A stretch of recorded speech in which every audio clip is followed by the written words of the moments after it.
Bonjour à tous. Au sommaire de cette édition, le ministère de la Santé et ses partenaires lancent un projet de surveillance épidémiologique pour anticiper les menaces sanitaires et renforcer la lutte contre les pandémies au Tchad.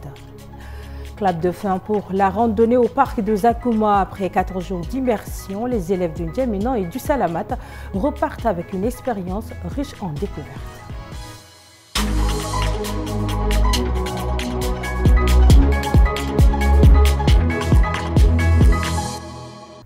Bienvenue à tous. Le ministère de la Santé publique a lancé ce 15 avril à N'Djamena un projet de renforcement de la surveillance épidémiologique et de lutte contre les pandémies.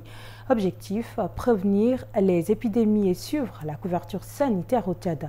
Fokolboab selon Boyom Krio, c'est Midolinasso pour le compte rendu. Ce projet vise à renforcer les capacités nationales en matière de surveillance épidémiologique, de prévention, de détection rapide et de réponses efficaces aux pandémies. Il ambitionne de consolider les acquis, d'anticiper les menaces sanitaires émergentes et d'assurer durablement la santé des populations. Fruit d'un engagement collectif, ce programme s'inscrit dans une dynamique de protection du bien-être des Tchadiens. Le lancement du projet que vous allez faire ce jour, fruit de notre engagement collectif à renforcer notre capacité à répondre aux crises sanitaires et à protéger la santé de nos populations, est un moment important et marque une étape cruciale dans notre lutte conjointe contre les épidémies et les pandémies au Tchad. Le ministre de la Santé publique et de la Prévention, Dr Abdelmajid Abderrahi, a salué cette initiative collective et a appelé chacun à prendre conscience des enjeux liés à la santé publique. Notre système de santé, quoi qu'on dise, est devenu résilient. Avec le peu de moyens que nous avons, avec les défis immenses et variés que le Tchad a, caractérisés par les crises dues au déplacement forcé, aux réfugiés et aux retournés, mais également les changements climatiques. Nous gérons la conséquence des changements climatiques. D'une durée de 3 ans, ce projet permettra de renforcer les capacités nationales et d'améliorer la préparation et la réponse aux crises sanitaires, conformément aux recommandations de l'évaluation externe conjointe. Aboubakar Assidik Thioroma, ministre de l'Éducation nationale, a ouvert un atelier multipays sur l'inclusion des élèves des écoles coraniques dans le système éducatif national. Une initiative du Secours islamique France pour une éducation équitable. Bonaventure Alombaï, Nyakingem Karine. Cet atelier vise à garantir aux enfants des écoles coraniques un accès à une éducation de qualité, inclusive et équitable. Pour Sophie Chaplet, directrice adjointe de l'AFP, l'article 2 de la Convention internationale des droits de l'enfant stipule que tous les enfants ont des droits, mais restent plus vulnérables que les adultes. Il a pour ambition de renforcer la protection des enfants talibés, d'améliorer leurs conditions de vie et d'apprentissage dans les daharas, de favoriser leur accès aux services sociaux essentiels tels que la santé, l'alimentation, l'état civil et la formation professionnelle aussi, qui ouvrent des perspectives d'avenir. Également de promouvoir un dialogue respectueux avec les maîtres coraniques, les communautés et les décideurs publics pour construire ensemble des solutions adaptées et durables. Le ministre de l'Éducation nationale et de la promotion civique, Aboubakar Assidik Thioroma, estime que ces rencontres marquent une avancée majeure pour intégrer les apprenants des écoles coraniques dans les systèmes éducatifs nationaux d'Afrique de l'Ouest et du Centre. La réussite de cet effort collectif pour relever les défis éducatifs repose sur une collaboration mondiale impliquant gouvernement, société civile, secteur privé, jeunesse, agences des Nations Unies et autres acteurs multinationaux. S'inscrivant dans cette dynamique, le Tchad a aligné ses instruments juridiques nationaux pour respecter ses engagements internationaux, comme en témoignent les textes fondamentaux. Des participants venus du Sénégal, du Burkina Faso, du Mali et du Tchad prennent part à cet atelier. Guénaoundoum Cynthia, en tournée dans le sud du pays, le ministre de l'Environnement sensibilise à la cohabitation faune-homme à Pala. Il a échangé avec les autorités locales sur l'application de la loi 23 sur la protection de l'environnement. En visite de travail à Pala, le ministre de l'Environnement, Hassan Baki Diamous, a échangé avec les autorités administratives et les agents de son département. Au centre des discussions, la loi 023/CNT/2024 relative à la protection de l'environnement. Le délégué général du gouvernement auprès de la province, Abdelmanan Katab, a présenté les ressources naturelles de la région et exprimé ses inquiétudes sur leur impact sur les populations locales. Le ministre a appelé à une large sensibilisation autour de cette loi et à une cohabitation pacifique avec la faune sauvage.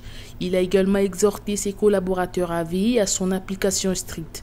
La rencontre s'est achevée par la remise officielle du texte de loi. La délégation a ensuite pris la direction de Binder. 4 jours d'activité au Parc national de Zakouma pour 40 élèves, dont 20 venus du Salamat. Entre safari, théâtre et atelier, ils ont vécu une immersion culturelle inédite. Clôture le 15 avril dans une ambiance festive. Dans l'épaule, Aliou Badaratiam. Pour ces jeunes venus de Djamena, c'était une première visite au Parc national de Zakouma. L'occasion de voir de près lions, girafes, buffles, crocodiles. Des animaux jusque-là aperçus uniquement à la télévision.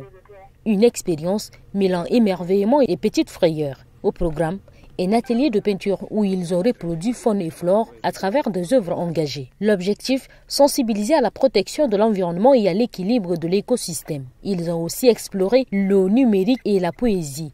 Des ateliers interactifs qui ont stimulé leur imagination et renforcé leur aisance à l'oral. Un conte captivant et un film inspirant mettant en scène un enfant créant un lac en plein désert ont éveillé en eux des vocations. Malgré un planning chargé, les élèves repartent avec des souvenirs plein la tête et l'envie d'agir pour la nature. Je suis venue à Zakouma, j'ai visité les animaux que je n'ai pas vus un jour. C'est grâce à vous que je suis venue ici et je voudrais vous dire que mon voyage de venir ici, c'est bien, j'ai passé un bon voyage. Le directeur du parc, Cyril Pélissier, se dit aussi satisfait de cette initiative.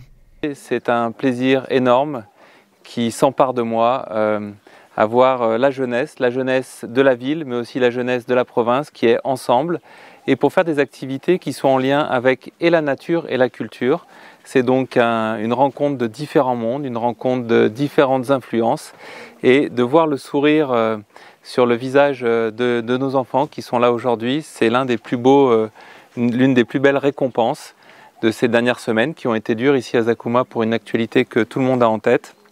Mais voir que cette jeunesse est aujourd'hui non seulement émerveillée par la nature, par le parc, mais aussi, comme on l'a vu avec ces témoignages, complètement motivés pour peut-être un jour à terme prendre la relève. Ce séjour a été rendu possible grâce à African Parks et ses partenaires. À l'international à présent, 3 temps forts à retenir, sélectionnés par Rémi Dolinassou.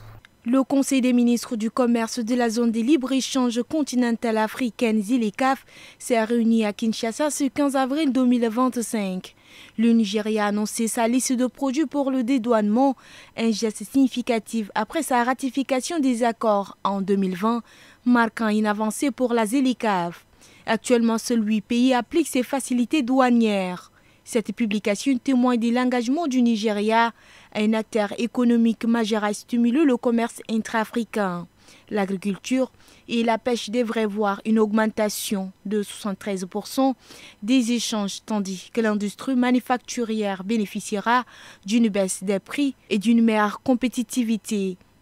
Autre chose, le 15 avril à Londres, une vingtaine de pays et d'organisations internationales ont appelé à un cessez-le-feu immédiat et permanent au Soudan, tout en mobilisant plus de 800 millions d'euros pour répondre à la crise humanitaire causée par 2 ans de guerre entre l'armée soudanaise et les forces de soutien rapide. David Lammy, le chef de la diplomatie britannique, a souligné que cette guerre engendre la pire crise humanitaire au monde, avec des civils en grande détresse, et a dénoncé le manque de volonté politique pour mettre fin au conflit. Pour finir, 9 Malgaches et 6 Congolais de RDC ont été libérés à Yaoundé au Cameroun après avoir été retenus dans un réseau de traite d'êtres humains. Ils avaient été attirés par des fausses offres d'emploi en ligne et étaient forcés de soutirer de l'argent à leur famille. L'opération de la gendarmerie nationale camerounaise le 19 mars a été déclenchée après qu'une victime a réussi à alerter ses proches à Madagascar. Ces cas mettent en lumière La persistance du recrutement clandestin exacerbé par la crise économique à Madagascar. Ainsi s'achève cette édition. Mesdames, Messieurs, merci de l'avoir suivi. Tad Info, c'est l'information en continu.